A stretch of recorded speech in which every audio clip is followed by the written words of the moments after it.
خدا کے ارادوں کے خلاف تو نہیں ہے۔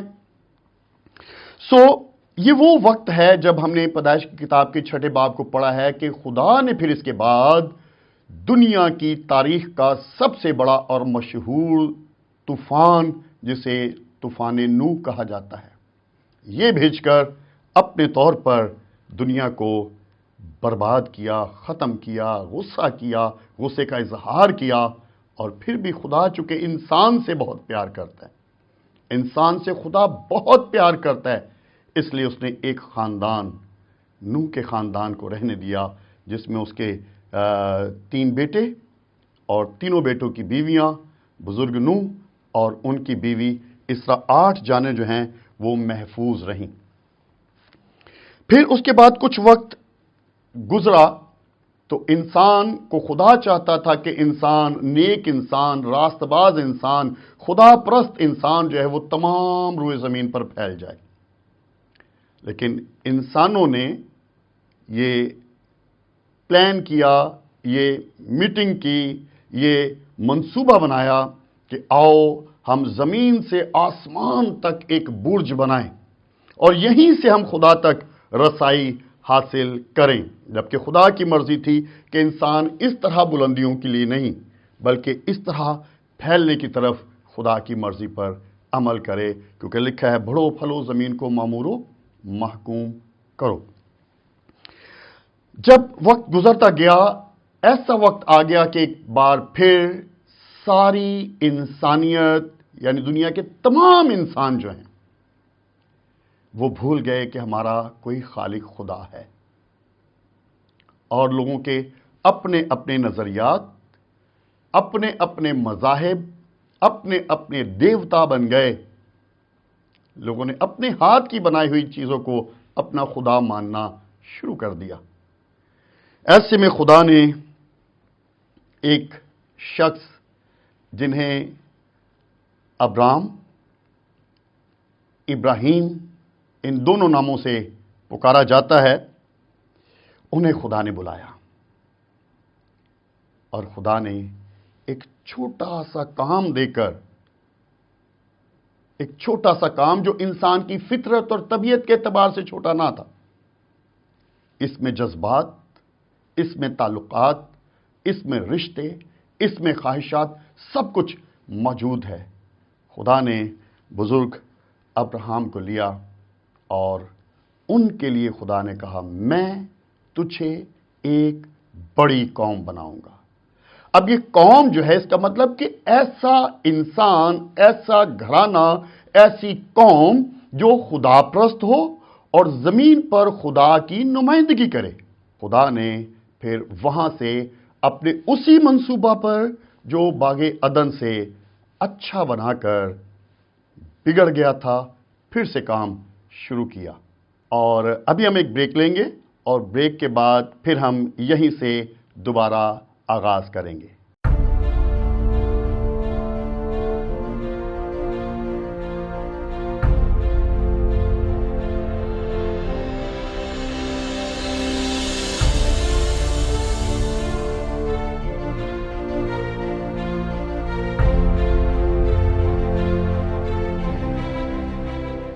جی ویلکم بیک۔ تو بریک پر جانے سے پہلے ہم بات کر رہے تھے، انسانی تاریخ میں ایک ایسا وقت آیا کہ ہر انسان یہ بھول چکا تھا کہ اس کا کوئی خالق بھی ہے۔ ایسے میں خدا نے بزرگ ابراہیم کو لیا اور ان سے وعدہ کیا کہ میں تجھے ایک بڑی قوم بناؤں گا۔ اس کے لیے انہیں کیا کرنا تھا؟ خدا نے کہا، تو اپنے باپ کے گھر کو چھوڑ، تو اپنے ناطے داروں کو چھوڑ، اور تو اپنے وطن کو چھوڑ دے، اور ایسی جگہ جہاں میں تجھے لے جاؤں گا تو چل۔ ان چیزوں کو چھڑوانے کا مطلب کہ خدا چاہتا تھا کہ ابراہیم اور ان کی نسل جو ہے وہ حقیقت میں خدا کی نمائندہ نسل ہو، وہ حقیقت میں خدا کے پیغام کو دنیا تک پہنچانے کے لیے ذمہ دار بنے، اور اس میں کسی طرح کی کوئی ملاوٹ نہ ہو۔